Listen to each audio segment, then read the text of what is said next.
ठीक है, ऑर्थोपेडिक्स में आते हैं। सबसे पहला क्वेश्चन देखिएगा। आई थिंक देखते ही कई लोग इसको करेक्ट आंसर दे रहे हैं। I can hear it. Deformity आ रहा है, कौन सा डिफॉर्मिटी है? रिस्ट ड्रॉप डिफॉर्मिटी है। और रिस्ट ड्रॉप में यूजुअली एक और क्वेश्चन आता है इसमें, जिसको बोलते हैं क्या? रात में पार्टी पे गया, after coming from the party chair पे ही सो गया, Saturday night palsy, Saturday night palsy. Reason being radial nerve, radial group के थ्रू आता है, और कई बार प्रेशर की वजह से, या अगर मान लीजिए आपका ह्यूमरस फ्रैक्चर हो रहा है, तो बॉडी फ्रैक्चर हो रहा है मेनली रेडियल ग्रुप के पास से। जब रेडियल नर्व आता है तो the nerve that is involve in known as your radial nerve, radial nerve causing Saturday night palsy, ठीक है, और रिस्ट ड्रॉप कराएगा। नाउ थोड़ी बहुत बातें और कर लेते हैं, मुझे सोच के बताइएगा कि मीडियन नर्व की अगर पाल्सी हो जाए तो क्या क्या प्रॉब्लम आ सकता है? The problem that can come will be your app thumb deformity, app thumb deformity, जिसका एक और नाम होता है बेनेडिक्ट साइन, बेनेडिक्ट साइन। और बताइएगा जल्दी से, रिवाइज करिए, रिवाइज करने बैठे हैं आप लोग।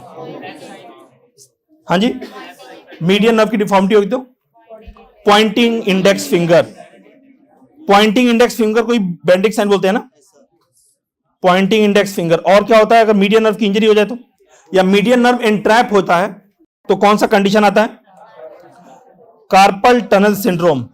कार्पल टनल सिंड्रोम में कौन सा नर्व इन मीडियन नर्व एंट्रैप होता है, तो नर्व एंट्रैपमेंट को भी अभी समराइज करेंगे, है ना, कार्पल टनल सिंड्रोम, ठीक है। अच्छा एक बात बताइएगा, अगर मीडियन नर्व की डिफॉर्मिटी हो जाएगी तो क्या क्लॉ हैंड पॉसिबल है?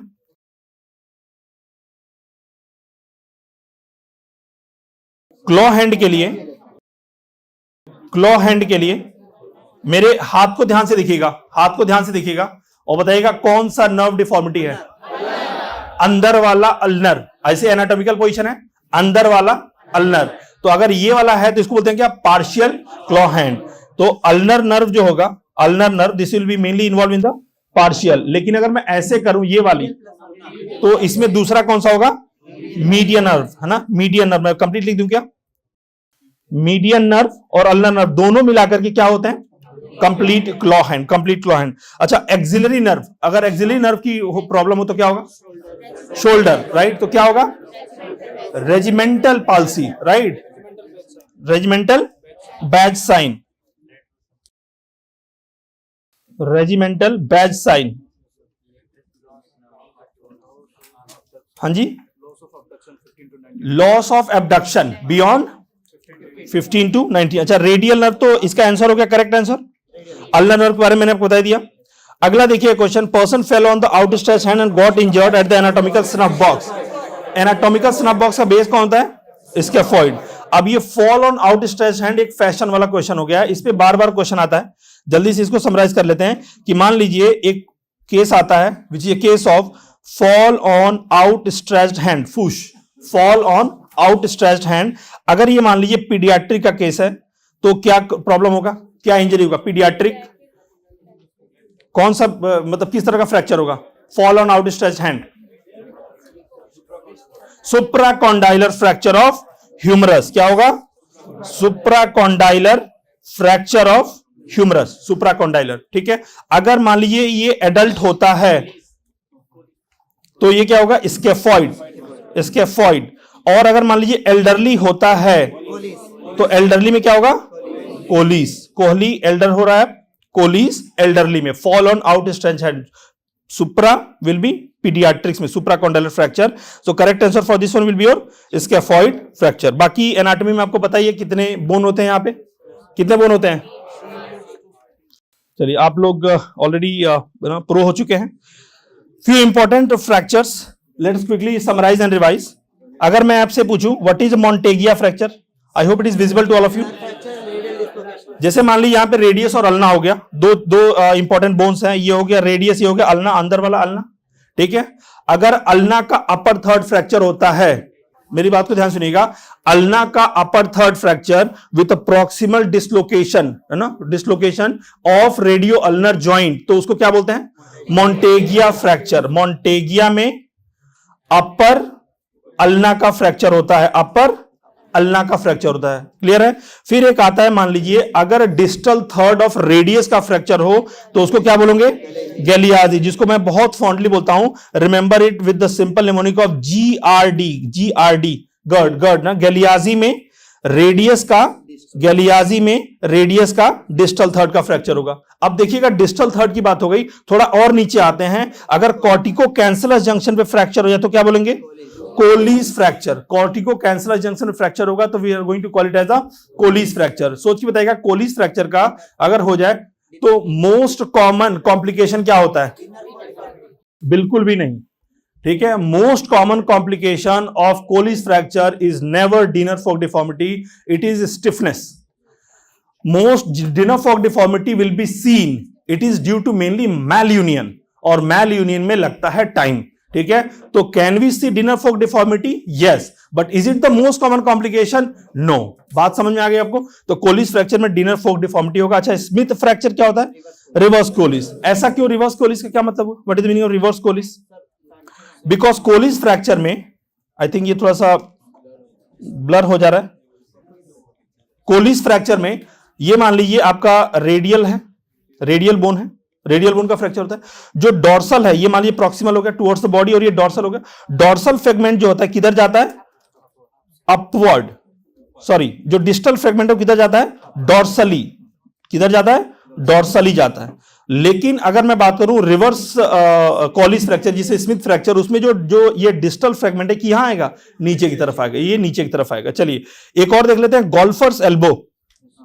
गोल्फर्स एल्बो, गोल्फर मीडियल है ना, गोल्फर। तो क्या होगा? Medial epicondylitis. Tennis elbow, tennis elbow, lateral epicondylitis. Revision is the key है ना, revision is the key, all of you. Student's elbow, student's elbow बताइएगा। Olecranon bursitis, student's elbow olecranon bursitis. Student कैसे पढ़ते हैं? ऐसे। कैसे पढ़ते हैं? ऐसे पढ़ते हैं, ठीक है। चलिए बेनेट फ्रैक्चर क्या होता है? बेनेट फ्रैक्चर का इमेज पे ध्यान दीजिएगा। Bennett fracture, Bennett fracture, base of thumb fracture, base of thumb fracture due to forced abduction. अब बताइएगा, आप मान लो कोई क्रिकेट खेल रहा है, ठीक है, आया और बॉल आके थंब पे ऐसे लगे, फोर्स एबडक्शन, तो can it cause Bennett fracture? Ball से लगा हुआ fracture can be Bennett fracture. अच्छा, इसी का मिलता जुलता एक और आता है, रोलांडो। तो रोलांडो का जो किक आएगा वो सिंपल नहीं आएगा, वो भी ऐसे ही रहेगा, but Rolando kick will break multiple fragment, so that will be base of thumb fracture, but it will be comminuted fracture. Comminuted fracture एक क्वेश्चन में आया था, are they intra articular or extra articular? They are all intra articular kind of fracture. Boxer fracture, जो boxer ऐसे practice करते रहते हैं, तो which bone is coming into exposure? Fifth. उसका कौन सा? नेक है ना, फिफ्थ मेटाकार्पल का नेक आता है, that is the thinnest part and that is the weakest part. Jefferson, Jefferson किसका फ्रैक्चर होगा? C1, Jefferson C1। और हैंगमैन फ्रैक्चर क्या होता है? C2। Let's repeat, let's repeat. C1 fracture जो होता है जेफरसन फ्रैक्चर। क्यों जेफरसन फ्रैक्चर? अच्छा, इसका एक और नाम भी होता है, C1 C2 का एक और नाम होता है। C1 बोन का नाम क्या होता है? एटलस। एटलस क्या नाम होता है? एटलस। तो which of the following fracture will be seen if there is a fracture of the C1 और एटलस वर्ड यूज करते हैं तो क्या बोलोगे आप? जेफरसन। और हैंगमैन फ्रैक्चर जो हैंगिंग करते हैं, सबसे ज्यादा जो डैमेज होता है दैट इज एक्सिस, है ना। तो C1 का नाम होता है एटलस फ्रैक्चर और इसका नाम क्या होता है? Axis fracture. कोई डाउट तो नहीं है? Okay, great. नाउ थोड़े बहुत और फ्रैक्चर देख लेते हैं जो आता है बार बार। मार्च फ्रैक्चर, जो मार्च पास कर रहे होते हैं, मार्च फ्रैक्चर दैट इज, अब अपर लिम्ब होगा लोअर लिम्ब होगा, मार्च पास में किसका प्रेशर है? Lower limb of course, so that is going to be your second metatarsal. But can it also cause third metatarsal? Yes, दोनों ऑप्शन रहेगा तो कौन सा सिलेक्ट करोगे? Second metatarsal. अगला आता है जून के महीने वाला जोन्स फ्रैक्चर। पहले मार्च आया, अप्रैल मई जून, तो पहले आया ना मार्च, है ना, फिर उसके बाद है zone. Zone will be further later on, है ना, तो दैट इज फिफ्थ मेटाटार्सल का बेस। पॉट्स फ्रैक्चर सभी को पता है क्या होता है? Pott's fracture, Pott's spine is different from Pott's fracture. Bimalleolar fracture है ना, तो बाईमैल्यूलर में कौन सा आएगा? Medial and lateral malleoli. Bimalleolar fracture. Cotton fracture C is the third letter. Trimalleolar, trimalleolar देखो तीन मैल्यूलाई होते तो नहीं है, तो क्या होता है? What is trimalleolar? Medial, lateral, what is the third? Tibial process, जो पीछे की तरफ आ रहा होता है उसका भी फ्रैक्चर हो जाता है। तो again they are mainly trauma induced. Let's repeat again, जो मार्च फ्रैक्चर होगा वो किसकी वजह से होगा? सेकंड। जून वाला जो होगा वो फिफ्थ। मार्च के बाद से जून, मतलब आगे वाला है ना, जून हो गया। उसके बाद से अगला कौन सा है हमारे पास? पॉट्स। और पॉट्स स्पाइन क्या होता है? TB spine. टीबी स्पाइन का investigation of choice MRI। Cotton fracture, trimalleolar fracture, और एक बहुत स्टाइलिश है, मेरा फेवरेट फ्रैक्चर है जो बोलता हूं बड़ा स्टाइलिश है, शेफियोर फ्रैक्चर, है ना। क्या होता है? स्टाइलिश रेडियल स्टाइलॉइड प्रोसेस का फ्रैक्चर, ठीक है। Chauffeur, stylish name, chauffeur fracture, that is radial styloid process का फ्रैक्चर, याद रहेगा। चलिए बिना देखे बताइएगा, बॉक्सर फ्रैक्चर, फिफ्थ, ठीक है, फिफ्थ मेटाटार्सल, मेटाटार्सल या क्या, carpal, carpal. Bennett fracture, Bennett, Bennett base of thumb due to forced abduction. Bennett और रोलांडो में अंतर क्या है? कम्युनिटेड फ्रैक्चर होगा। Student elbow, olecranon. चलिए बिना किसी मिस्टेक के कितने लोग बता सकते हैं बिना किसी मिस्टेक के difference between Galeazzi and your Monteggia? Very simple, Galeazzi बताइए।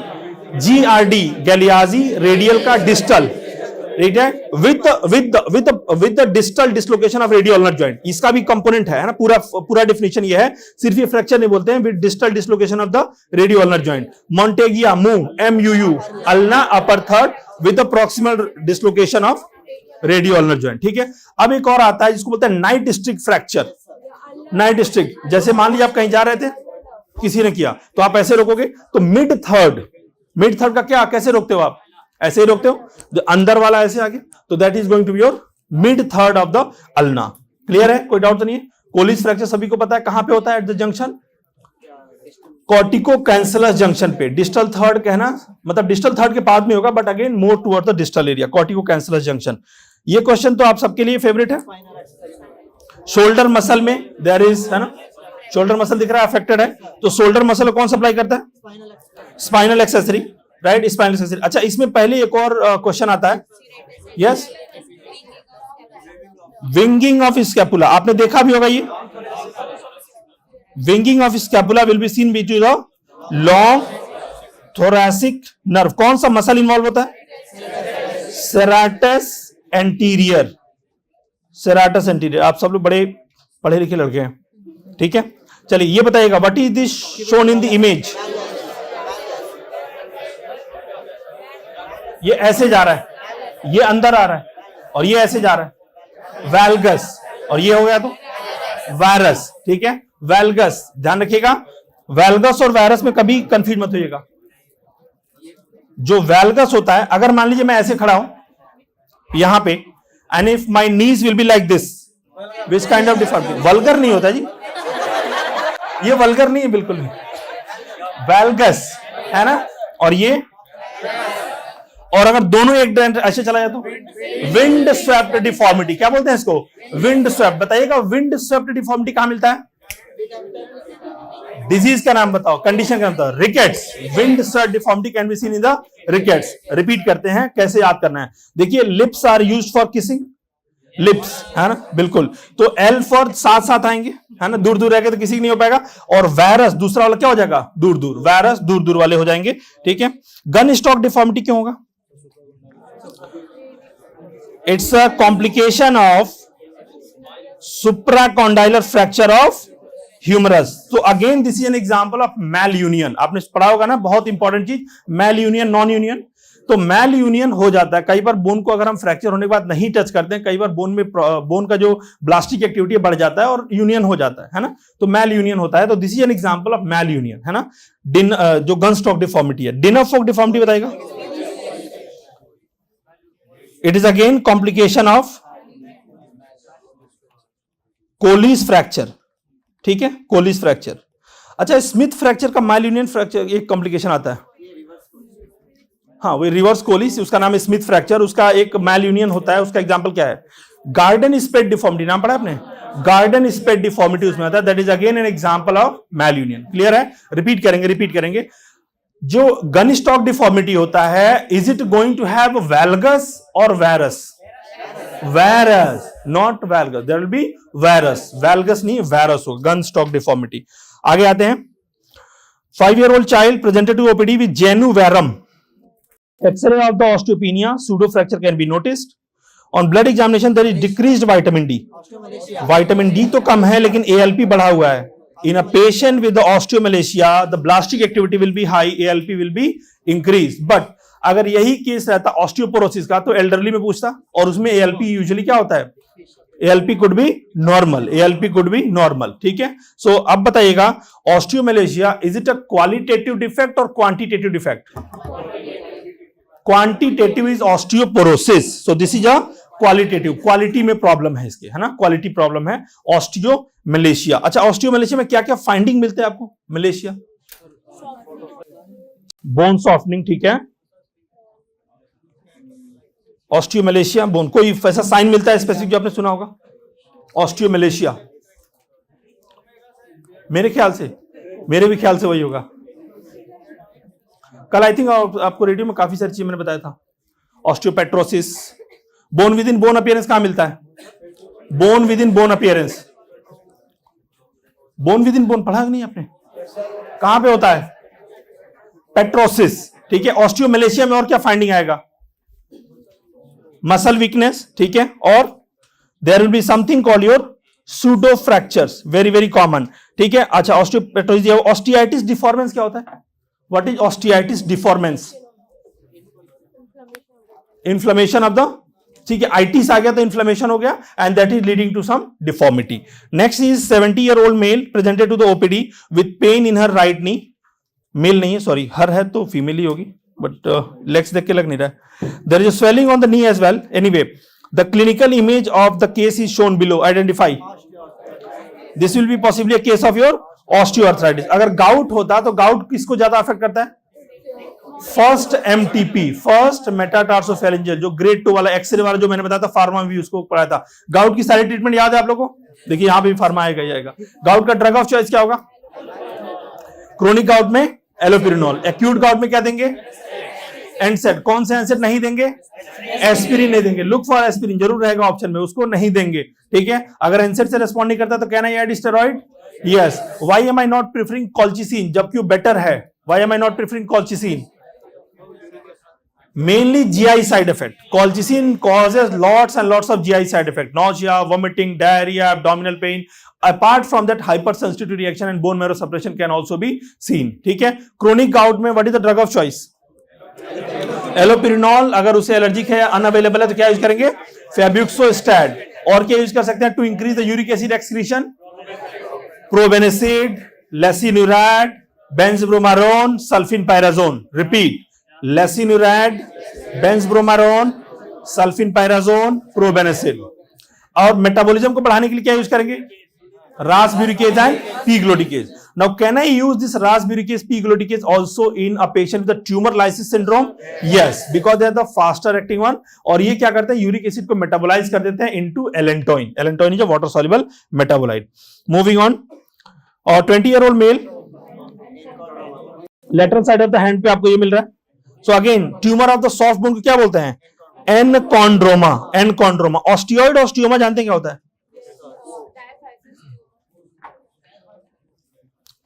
और नीडू और सीड इन अ कॉर्टेक्स, है ना. नीडू और सीड इन कॉर्टेक्स. इसका क्लिनिकल पिक्चर यूजुअली आता है रात वाला दर्द, है ना.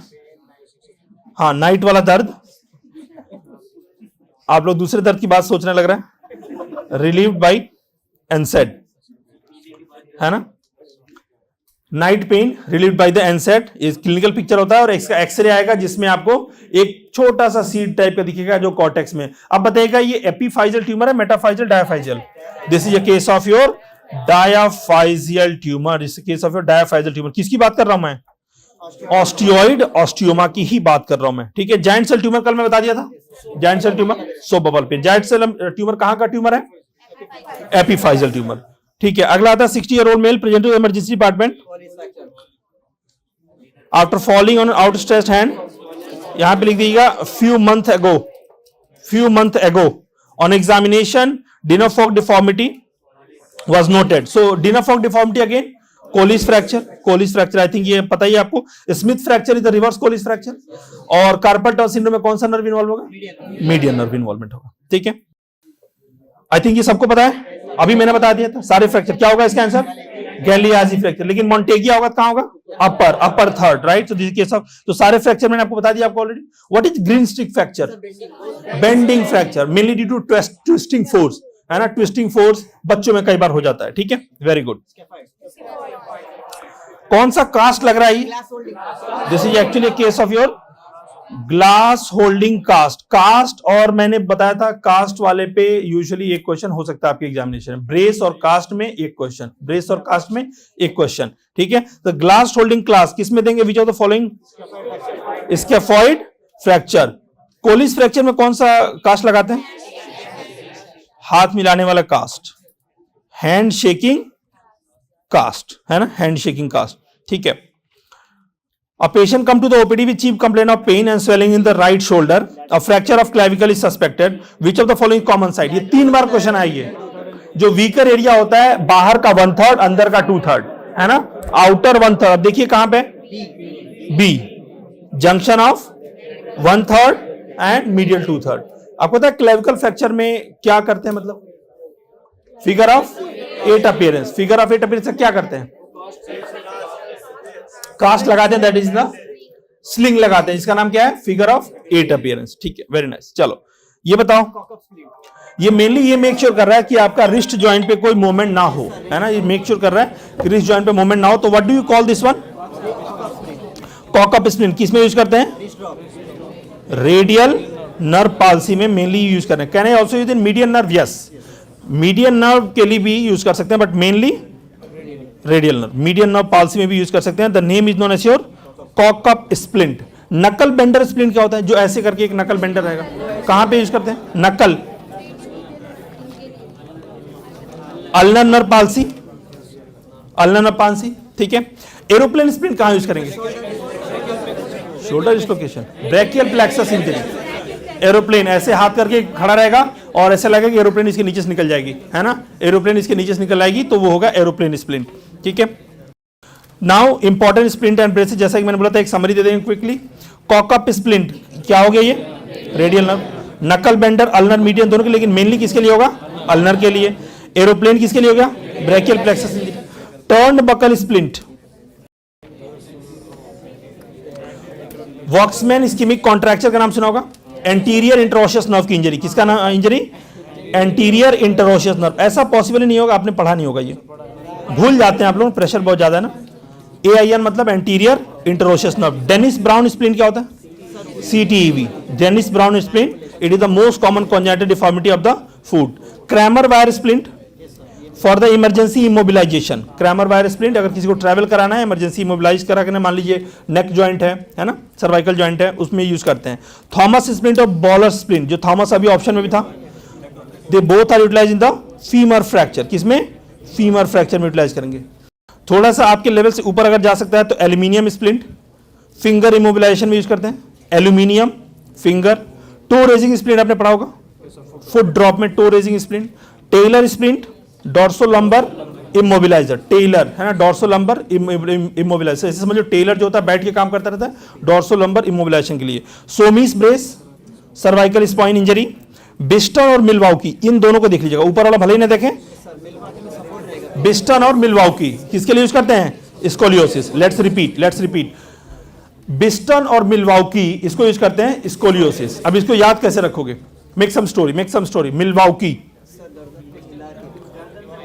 गर्दन पे मिलने के लिए आया है, मिलवाओगी? हाँ जी, मिलवाओगी सपोर्ट देता है, ठीक है, लेकिन किसके, कैसे याद करोगे? स्कोलियोसिस के लिए है, स्कोलियोसिस। हाँ जी मैम, उठ जाइए, गुड मॉर्निंग, बिस्मिल्लाह। स्कोलियोसिस के लिए कैसे याद करोगे ये बताओ?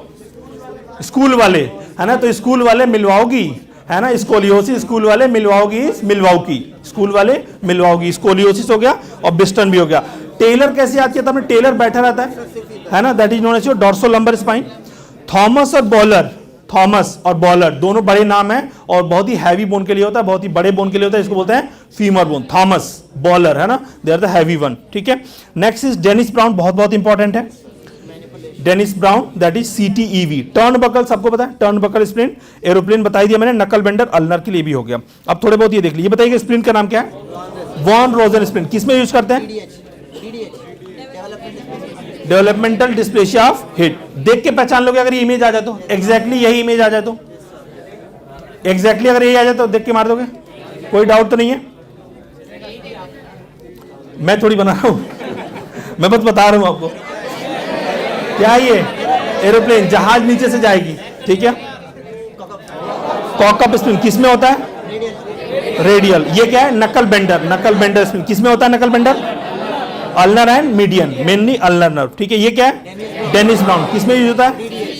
हाँ जी, CTEV, CTEV, right, that is known as Denis Browne splint. अगर ये नहीं भी, बेबी नहीं भी रहेगा, सिर्फ और सिर्फ ये इमेज आएगा, ये शू, हाँ, ये आपको मेनली ध्यान रखना है। ऐसा मत सोचना कि बच्चा नहीं है सर, इसमें कैसे माने, है ना?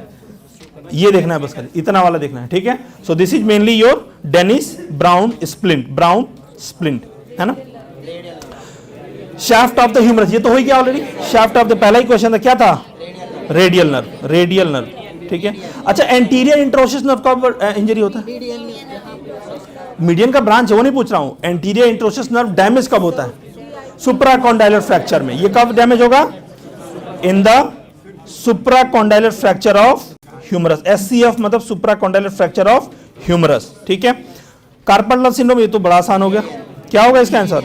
Median nerve. बाकी नर्व इंट्रैपमेंट को अभी हम डिस्कस कर लेंगे पूरा, ठीक है। नर्व इंट्रैपमेंट में जैसे कि मैंने यहां पे बताया था आपको, रिवाइज कर लेते हैं। कार्पल टनल में कौन सा नर्व था? मीडियन नर्व, मीडियन नर्व, ठीक है। लेकिन अगर आ जाए cubital tunnel syndrome, so this is known as your ulnar nerve का, अल्नर नर्व, ठीक है। अगर आ जाए Guyon's canal syndrome, again ulnar nerve at the wrist. Tarsal tunnel, अब नीचे वाले लोग पे आ जाए। Tarsal, tarsal will be posterior tibial, tarsal will be posterior tibial nerve, tarsal. Thoracic outlet syndrome, again nerve entrapment है, that is going to be lower trunk of the plexus. So brachial plexus किसके बनता है? 6, 7 I think 5 से होता है ना, 5, 6, 7, 8 और T1, है ना, 5, 6, 7, 8 और T1। तो जो लोअर वाले जो होते हैं, लोअर वाले उन दोनों के C8 और T1 के इंट्रैपमेंट के। मेराल्जिया और शेराल्जिया, ये बताइएगा। Meralgia paraesthetica, lateral cutaneous nerve of thigh, lateral cutaneous nerve of the thigh, meralgia paraesthetica. Morton's metatarsalgia, interdigital nerve compression. Let's repeat again, let's repeat. एक आता है कार्पल टनल, जो आई थिंक हर एक मेडिकल स्टूडेंट को पहले साल से याद आता है। कार्पल टनल सिंड्रोम मीडियन, वो तो कोई गलती करता नहीं है। फिर अभी आ गया क्यूबिटल टनल या गायन। क्यूबिटल टनल में भी एक यू वर्ड आ रहा है और गायन में भी यू वर्ड आ रहा है, तो क्या होगा? दोनों का अल्नर नर्व। टार्सल में टी से स्टार्ट हो रहा है, दैट इज टिबियल। कौन सा टिबियल? पोस्टीरियर वाला tibial. Thoracic outlet, thoracic outlet syndrome, that is going to be C8 and T1। Meralgia paraesthetica बता दीजिए, meralgia paraesthetica, lateral cutaneous nerve of thigh, meralgia paraesthetica, lateral cutaneous nerve of thigh. Sir ये Klumpke palsy से related है? कौन सा वाला? बिल्कुल doctor, बिल्कुल। उसमें क्लम्की पैरालिसिस भी आता है उसमें, जो उसमें अब ये डिपेंड करता है कि कहां पे इंजरी हो रहा है। अब्स पाल्सी, क्लम्की पैरालिसिस कहां पे इंजरी हो रहा है, उसमें भी डिपेंड करता है, ठीक है। ठीक है, अगला आ जाते हैं यहाँ पे। एंटीरियर शोल्डर डिसलोकेशन, कौन सा नर्व इंजर होगा? एंटीरियर शोल्डर डिसलोकेशन होगा तो एक्सिलरी नर्व होगा। अगर सर्जिकल नेक ऑफ ह्यूमरस होगा तो कौन सा होगा? एक्सिलरी नर्व होगा। ह्यूमरस शाफ्ट फ्रैक्चर सभी को पता है। Supracondylar fracture of humerus, supracondylar, anterior interosseous nerve या मीडियन नर्व। अगर लेकिन अगर एंटीरियर इंटरोशियस है तो बेस्ट यही होगा, ठीक है। क्यूबिटस वैल्गस, वैल्गस, वैल्गस कब होता है? वैल्गस किसको बोलते हैं? वैल्गस, ऐसे। तो cubitus valgus can it be seen, cubitus valgus, मैं आपसे पूछूंगा ट्रू और फॉल्स बताना, फिर लिखना। Cubitus valgus can it be seen in the lateral condyle of humerus fracture, lateral condyle of humerus fracture. अब इसमें कुछ लोग बोल रहे हैं कैसे, बात सुनिएगा। ये मान लीजिए आप, मैं खड़ा हूं एनाटॉमिकल पोजीशन में, मीडियल कॉन्डाइल फ्रैक्चर होता है, तो मीडियल कॉन्डाइल के पास कौन सा नर्व होता है? Ulnar nerve. जो आप कहीं लग जाता है एल्बो तो करंट लगता है, कौन सा नर्व एक्चुअली एक्सपोज होता है? अल्नर नर्व, ठीक है। तो वो तो समझ में आ रहा है कि जब मीडियल कॉन्डाइल फ्रैक्चर होगा तो अल्नर यहाँ पे, अल्नर नर्व इंजर हो गया, उसमें कोई रॉकेट साइंस नहीं है। लेकिन अगर लैटरल कॉन्डाइल फ्रैक्चर होता है तो होता क्या है? There is going to be valgus deformity। कैसा? valgus deformity। because of the valgus deformity now there will be stretching force on the ulnar nerve, तो जिसको बोलते हैं टार्डी अल्नर नर्व पाल्सी। क्या बोलते हैं? Tardy ulnar nerve palsy. समझ गए? तो चाहे मीडियल कॉन्डाइल फ्रैक्चर हो या लैटरल, ये दोनों आपको समझना होगा, मीडियल हो या लैटरल हो, अगर कॉन्डाइलर फ्रैक्चर होता है तो दोनों में कौन सा नर्व जाएगा? अल्नर नर्व जाएगा। अब आपको समझ आ गया मैम कैसे? बिल्कुल। आगे आते हैं, which artery is palpated, I think ये बड़ा आसान है, एनाटॉमी क्वेश्चन है, behind medial malleolus, that is photo की जरूरत ही नहीं है इसकी। Which artery is palpated behind the medial malleolus, ठीक है, posterior tibial. Based on the X ray and clinical picture which nerve is most likely damaged, कौन सा? अच्छा, एक्चुअली किस तरह का प्रॉब्लम यहां दिख रहा है? What is the problem here? Posterior dislocation of the hip. Hip का सबसे कॉमन डिसलोकेशन क्या होता है? Anterior posterior. और जो हमारा हैंड का शोल्डर का होता है एंटीरियर। शोल्डर का हमेशा एंटीरियर डिसलोकेशन कॉमन होता है और हिप का हमेशा पोस्टीरियर। तो जब ये पोस्टीरियरली डिसलोकेट होता है तो एक बार एग्जामिनर ये भी क्वेश्चन पूछा, in which of the following type of fracture the femoral head can be palpated per rectal examination में? पोस्टीरियर डिसलोकेशन में। पोस्टीरियर डिसलोकेशन में कई बार ये मिल जाता है। यहां पे जो नर्व जो कंप्रेस होगा that is going to be your sciatic nerve, that is going to be your sciatic nerve. Spot fracture, spot diagnosis, आपको हिंट दे रहा हूं मैं, कहां कहां पे प्रॉब्लम दिख रहा है। यहां पे एक तो आपको दिख रहा है प्यूबिक रमाई में, और यहां पे देखिएगा सैक्रोइलियक जॉइंट पे डिसलोकेशन फ्रैक्चर दिख रहा है। बताइए, Malgaigne straddle pubic rami with penile fracture, sacroiliac joint dislocation. Option is C. इसका मतलब आप लोगों ने बुक सॉल्व नहीं किया, इसका मतलब है ना। Unilateral pubic rami fracture with the ipsilateral sacroiliac joint dislocation या fracture will be mainly known as your Malgaigne fracture. क्या बोलते हैं उसको? Malgaigne fracture. यार सी आप बोल रहे हो, पेनाइल फ्रैक्चर क्या होता है? पेनिस कैसे फ्रैक्चर होगा, है ना? तो देख रहे हैं आप लोग, Malgaigne fracture, Malgaigne fracture if the unilateral pubic rami fracture, आप लोग की इमेजिनेशन भी जो है ना, with ipsilateral sacroiliac joint dislocation, है ना, जॉइंट डिसलोकेशन और फ्रैक्चर, तो हो गया मेलगैग्नी। लेकिन अगर एक ऐसा केस आ जाए जिसमें बाइलैटरल फ्रैक्चर हो, बाइलैटरल फ्रैक्चर, उसको क्या बोलते हैं? स्ट्रैडल, डबल डी है, स्ट्रैडल फ्रैक्चर, उसमें दोनों साइड फ्रैक्चर होगा ना, लेफ्ट और राइट दोनों साइड होगा, स्ट्रैडल फ्रैक्चर। सो एक्चुअली ये कौन सा बोन है? Which bone is this? Pubic bone. क्या नाम है? प्यूबिक बोन या हिप बोन मान लीजिए।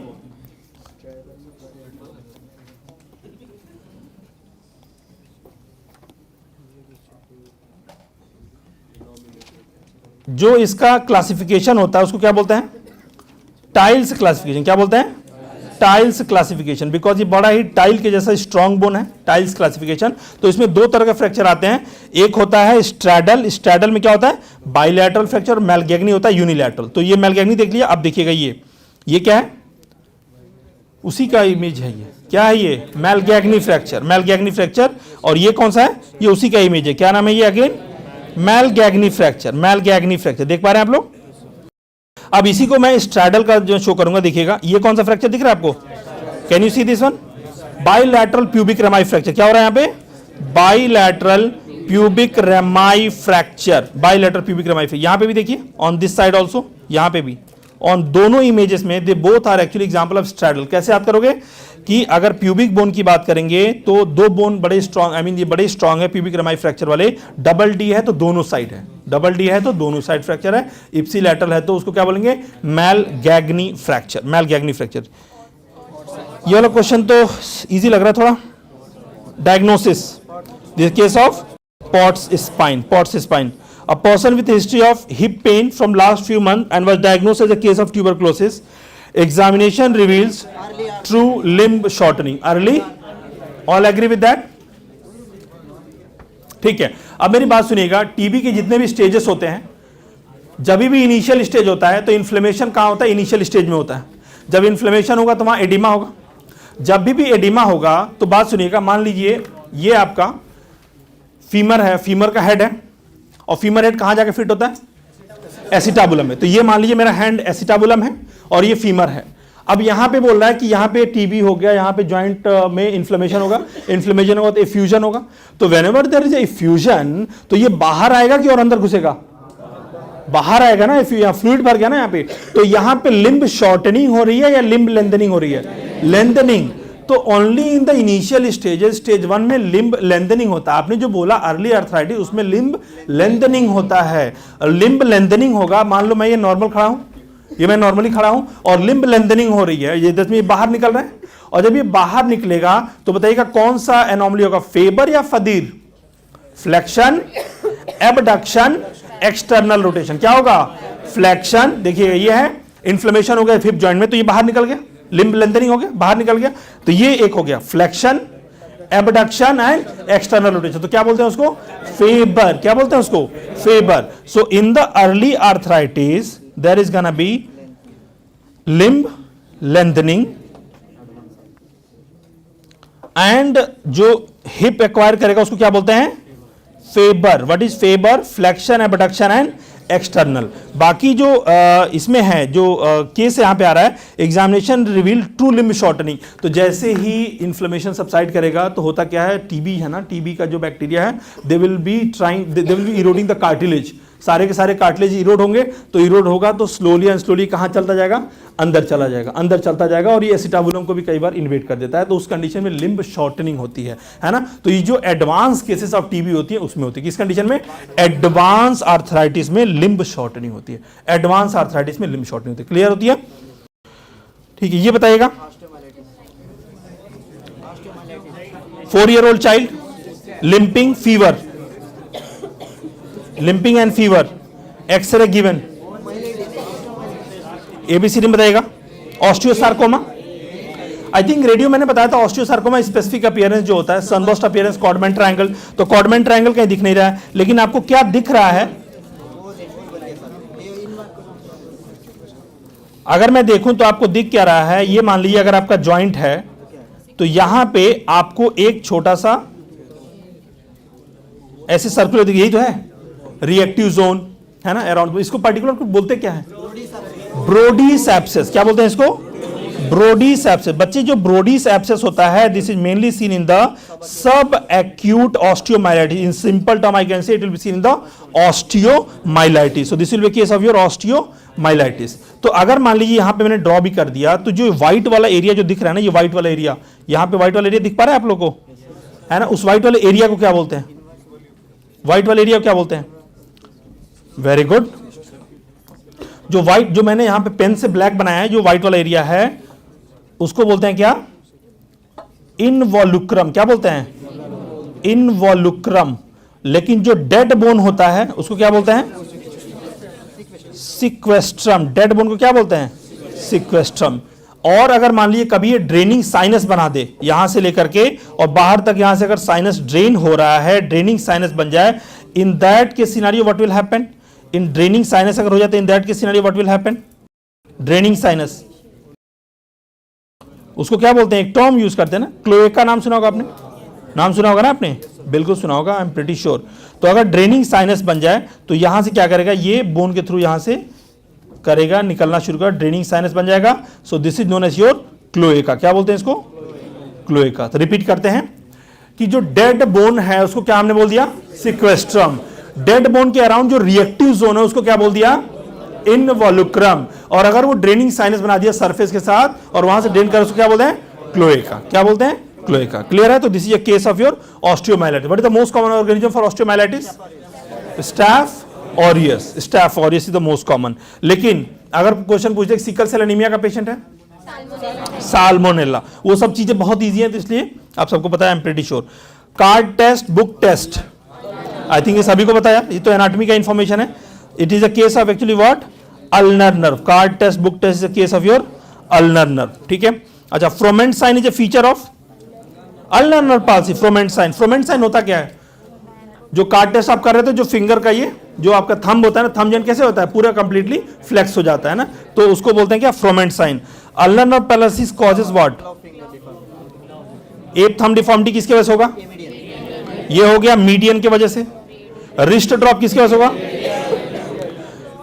मेराल्जिया पैरासिटिका में क्या होता है? लैटरल क्यूटेनियस नर्व ऑफ, और यहाँ पे क्या होगा ये claw finger deformity. Cock up splint, I think ये भी सबको पता है, रेडियल नर्व पाल्सी। ये अगेन वही है, अल्नर नर्व के जो टेस्ट हैं जैसे कि कार्ड टेस्ट, इगावा टेस्ट, ये एनाटॉमी में पढ़ते हैं आप लोग, और बुक टेस्ट जिसमें आपको कौन सा साइन मिलता है, फ्रॉम एंड। ये तीनों के तीनों किसके टेस्ट हैं, अल्नर नर्व के लिए। ठीक है, ये वही समरी जो मैं आपको ऑलरेडी दे चुका हूं। मीडियन नर्व पाल्सी में क्या आएगा, पॉइंटिंग इंडेक्स, जिसका दूसरा नाम लेबरर्स नर्व भी होता है। म्यूजिशियंस नर्व कौन सा होता है, अल्नर नर्व को म्यूजिशियन नर्व बोलते हैं, जिसमें book test, card test, Egawa test, claw finger भी आएगा। ठीक है, ये बताइएगा रेडियल नर्व पाल्सी में क्या आएगा, रिस्ट ड्रॉप। थंब ड्रॉप किस में आएगा, थंब ड्रॉप, हाँ जी रेडियल नर्व। फिंगर ड्रॉप किस में आएगा, रेडियल नर्व, राइट। मेराल्जिया पैरास्थेटिका किस में आएगा, ये ऐसे रहेगा। ठीक है, इसको सही कर लीजिए थोड़ा सा। ठीक है, और palsy again policeman tip deformity या porter tip deformity, policeman tip deformity या पोर्टर टिप डिफॉर्मिटी, राइट। ये क्वेश्चन गलत है, मैं इसको आप लोगों को सही कराऊंगा आज। बुक में भी ये 151 मार्क कर लीजिएगा। चैप्टर्स में आई मीन कुछ कुछ एरर्स हैं जो आप सबको आई थिंक क्लास में बताया जा रहा है ना। उसका मेन पर्पस ये भी है कि एक बहुत ही फेमस सिंड्रोम नाम आता है मुझे जब भी मैं देखता हूँ। आपने सुना हो कभी एक सिंड्रोम का नाम ब्रोकन टाइल सिंड्रोम, नाम सुना आपने? क्या होता है ब्रोकन टाइल सिंड्रोम? एक साइकोलॉजिस्ट थे, है ना, यूरोपियन कंट्रीज में एक साइकोलॉजिस्ट थे। तो उन्होंने क्या किया, एक बहुत ही खूबसूरत सा उन्होंने स्विमिंग पूल बनाया, बहुत ही खूबसूरत सा, मतलब अपने ज़माने का बहुत ही बेहतरीन ताजमहल के जैसा स्विमिंग पूल बनाया, है ना, जिसमें बहुत बेहतरीन टाइल्स लगाया, बहुत बेहतरीन लाइटिंग लगाई, सब कुछ बहुत बेहतरीन किया। He was a psychologist, he was testing something. उसमें उन्होंने जानबूझ के एक टाइल को हटा दिया था। ठीक है, एक टाइल बस हटा दिया था या उसको तोड़ दिया था, जैसे भी था। एक टाइल उसमें इनकम्प्लीट था। सब लोग आए, बहुत ही खूबसूरत था, बहुत पैसा लगा के उन्होंने काम किया था, और बहुत दिनों से लेकर सब पब्लिक को बुलाया कि देखो मैंने क्या एक करिश्मा, कुदरत का करिश्मा बनाया है, आके मेरा स्विमिंग पूल देखो। जब लोग गए देखने के लिए, सबने देखा तो, लेकिन सबसे पहला रेस्पॉन्स जो लोगों का आया वो ये आया कि सब तो ठीक है, टाइल देखिए टूटा हुआ, यहाँ टाइल नहीं है, है ना। तो सबने ये नहीं देखा कि इसमें बाकी चीजें अच्छाई क्या है, उन्होंने देखा कि एक टाइल टूटा हुआ है। ठीक है, तो सारे लोगों ने उसको पॉइंट करना शुरू किया। तो उसका मतलब यही आया, उन्होंने नाम दिया इसका ब्रोकन टाइल सिंड्रोम, कि लोग जब भी देखते हैं तो आपकी अगर 10 अच्छाइयां हैं और एक कहीं से थोड़ी बहुत ऊपर नीचे हो जाए तो लोग जो एक आध ऊपर नीचे को लोग ज्यादा देखते हैं, है ना, कंपेयर टू आपकी अच्छाइयां। ये रियल लाइफ में भी सही है, रियल लाइफ में भी सही है ना, रियल लाइफ में भी यही होता है। तो इसीलिए मैंने कई लोगों से सुना कि लोगों ने ऐसे बोल दिया, किसी ने कुछ भी बोल दिया। मैंने कहा कोई बात नहीं, आपका काम है पढ़ना, पढ़ते रहो। अब मान लो 200 क्वेश्चन 150 क्वेश्चन में एक क्वेश्चन गलत है, ड्यू टू अगेन हम लोग जो देते हैं इन्फॉर्मेशन थोड़ा सा कुछ अलग। जब क्लरिकल एंड पे जाता है तो उसमें कई बार सेटिंग में, है ना, जैसे हम लोग देते हैं तो क्या देते हैं, क्वेश्चन, ऑप्शन, रेफरेंस, एक्सप्लेनेशन एक साथ दे दिया। अभी जो सेटिंग करने वाले क्लरिकल है, बहुत सारी टीम इन्वॉल्व होती है पूरे प्रोसेस में, तो किसी का आंसर कभी ऊपर नीचे हो जाता है। कई बार जो हम बोल्ड करके देते हैं वो बोल्ड करके वो दूसरा आंसर कर देते हैं, थोड़ी बहुत एरर आ जाती है। बट अगेन अगर आप देखें अच्छाइयों को तो अगेन अच्छाइयाँ will be much better compare to the, तो एक बुराइयां भी नहीं बोलेंगे, एक एरर है ना। ये एरर इसलिए है, बुराई नहीं है, एरर है, गलती है, ह्यूमन एरर है। जैसे कि कल आपको सर ने बताया था एक बहुत अच्छी बात, कल आपको सर ने बताया था, शाश्वत सर ने, कि जो कारपेट बना रहे थे वहां के लोग तो जानबूझ के उसमें कुछ गलतियां कर रहे थे, क्योंकि परफेक्शनिस्ट कौन हो सकता है, सिर्फ खुदा, है ना। बाकी हम ह्यूमन तो गलतियां करेंगे ही करेंगे। तो again we are not trying to be perfectionist, मगर अगर कहीं एरर है तो this is simply human error. अब इसमें ह्यूमन एरर भी इसलिए है because medical science is a continuously evolving field. अब इसका आंसर आप सोच के बताइएगा, और मैं गारंटी के साथ कह रहा हूं कई लोग इसका गलत जवाब देंगे। 2 year boy brought to the OPD, worried parent, 2 साल का बच्चा है, और ये कंडीशन क्या देख पा रहे हैं आप लोग? हाँ जी, चलिए डायग्नोसिस तो बढ़िया बनाया होता है आपने। How would you manage this case? Manipulation and cast, posteromedial soft tissue। देखो डेनिस ब्राउन तो है नहीं ना ऑप्शन में, ऑप्शन में देखिए triple arthrodesis, Evans procedure,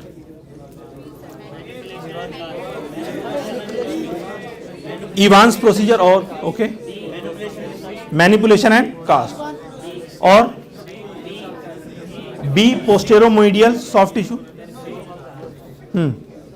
according to the recent guidelines, ठीक है, जो आपके बुक में आंसर दिया हुआ ट्रिपल आर्थरोडेसिस करते हैं 13-14 साल के बाद। इनिशियल कंडीशन में जो सबसे रीसेंट गाइडलाइन है वो बोलती है कि अप टू 3 ईयर के लिए आप मैनिपुलेशन एंड कास्ट का इस्तेमाल करिए। और कई जगह पे ये बताया गया है कि पोस्टेरोमीडियल सॉफ्ट टिश्यू, तो जो 3 साल के बाद वाला पीरियड है उसमें हम पोस्टेरोमीडियल सॉफ्ट टिश्यू रिलीज करते हैं। करेक्ट आंसर इसका कई लोगों ने बताया, कई लोगों ने गलत बताया, तो अगेन मिक्स रिस्पॉन्स आया। इसका अप टू 2 ईयर जो मैंने रिसेंट गाइडलाइन के अकॉर्डिंग बताया, which I just confirm with my ortho faculty as well, कि अप टू 3 ईयर क्या यूज करते हैं, manipulation and cast.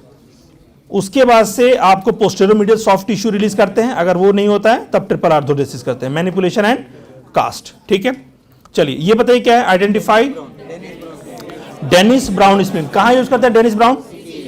Again in the CTEV में यूज करते हैं। अच्छा, ये कंडीशन क्या दिख रहा है आपको? Fluorosis. This is a case of actually fluorosis. Bihar का पेशेंट है, एक्सेस फ्लोराइड इनटेक है, he was diagnosed with fluorosis and presented with condition. Question ये कह रहा है अगर ये ऊपर वाले 3 लाइन नहीं भी रहते, बात सुनिएगा, ऊपर वाला 3 लाइन नहीं भी रहता, इमेज नहीं भी रहता, तो भी क्वेश्चन पे कोई फर्क नहीं पड़ता। सिंपल क्वेश्चन ये है, fluorosis of the bone is commonly associated with, that is going to be your osteosclerosis. Osteosclerosis के साथ फ्लोरोसिस ऑफ द बोन का एसोसिएशन होता है। Patient has a history of multiple fracture with blue x, ये बार बार ये आता है,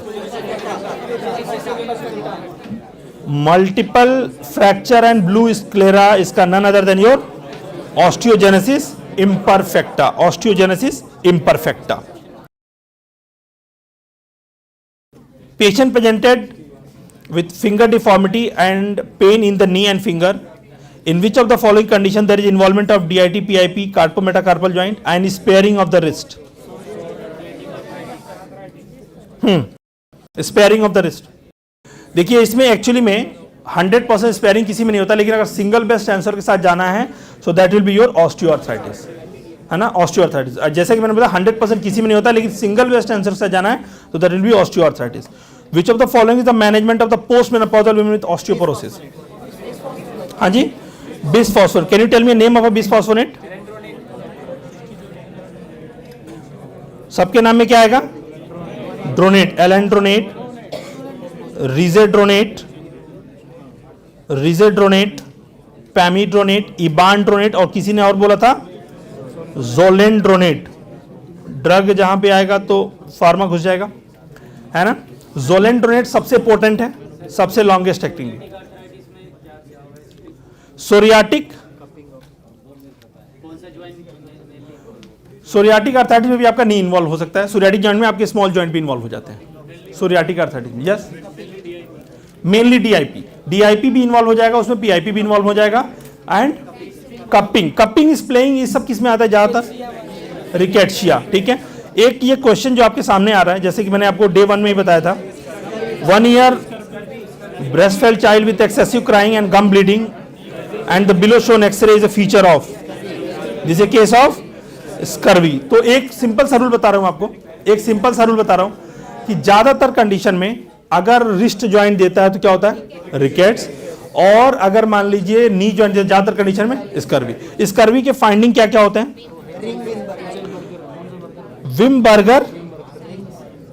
विमबर्गर रिंग साइन और विमबर्गर। कौन स्कर्वी किसके वजह से होता है? Vitamin C deficiency. इसमें और भी कैरेक्टरिस्टिक फीचर आते हैं, जैसे कि गम ब्लीडिंग के साथ आएगा, होगा ना? हाँ जी, पेटेक्युलर हेमरेजेस, डिलेड वुंड हीलिंग, इन सब के साथ आएगा, डिलेड वुंड हीलिंग के साथ आएगा। ठीक है, ये एक सिंपल सा टेबल है जहां पे आप यूटिलाइज कर सकते हैं, अगेन एफएमजी सॉल्यूशन से लिया हुआ टेबल है, जहां पे आप यूटिलाइज कर सकते हैं यूजुअली इंपॉर्टेंट पॉइंट्स, जैसे कि रिकेट्स में आपको कौन सा एक्सेस ज्यादातर केसेस में देते हैं? ज्यादातर केसेस में रिस्ट वाला। ठीक है, इसमें जो आता है एक तो होता है जेनु वैल्गम, और एक और मैंने आपको थोड़ी देर पहले बताया था windswept deformity, windswept deformity. In addition to that rachitic rosary, जिसका स्पेलिंग थोड़ा सा सही कर लीजिएगा, RICH होगा, ठीक है। Skull bossing coxa vara, right. Pigeon chest है ना, पिजन चेस्ट। बाकी इसमें विमबर्गर रिंग साइन जो आप सबने बोला अभी, और in addition to that there will be subperiosteal haemorrhages, delayed wound healing, ये सारे फीचर के साथ बेबी या पेशेंट जो है कि प्रेजेंट होगा, राइट। बेबी और patient will be presenting. Important points about orthopaedics, right, we have covered important type of fracture जो आता है, ठीक है। इंपॉर्टेंट इमेजेस जो हो सकते हैं, गैलियाजी को ध्यान से देख लीजिएगा, जो इमेजेस मैंने आपको अभी दिखाए डेनिस ब्राउन स्प्लिंट वगैरह को ध्यान से देख लीजिएगा, एरोप्लेन वाले को ध्यान से देख लीजिएगा, ठीक है। PDF आपके पास आई है।